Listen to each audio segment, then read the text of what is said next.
नवनियुक्त पालिका आयुक्तांचा पहिला दिवस बैठकीचा पावसाळापूर्व कामांचा डॉक्टर भूषण गगराणींकडून आढावा. आपत्कालीन नियंत्रण कक्षांनाही भेट.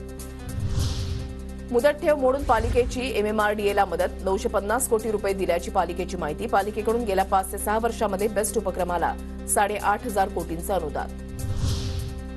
लोकसभा निवडणुकीदरम्यान पैशांचा गैरवापर रोखण्यासाठी आयकर विभागाकडून नियंत्रण कक्ष स्थापन.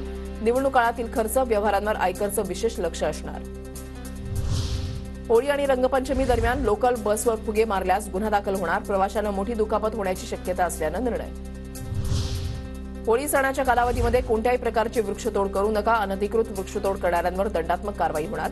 महानगरपालिकेचं आवाहन. मुंबई उच्च न्यायालयामध्ये 11 कायमस्वरूपी न्यायाधीश. सर्वोच्च न्यायालयाच्या शिफारशीनंतर न्यायाधीशांची नियुक्ती. राज्यात लोकसभा निवडणुकीला मतदानासाठी 2000 लिटर शाई लागणार. प्रत्येक मतदान केंद्रावर 10-10 मिलीलिटरच्या 2 बाटल्या देण्यात येणार.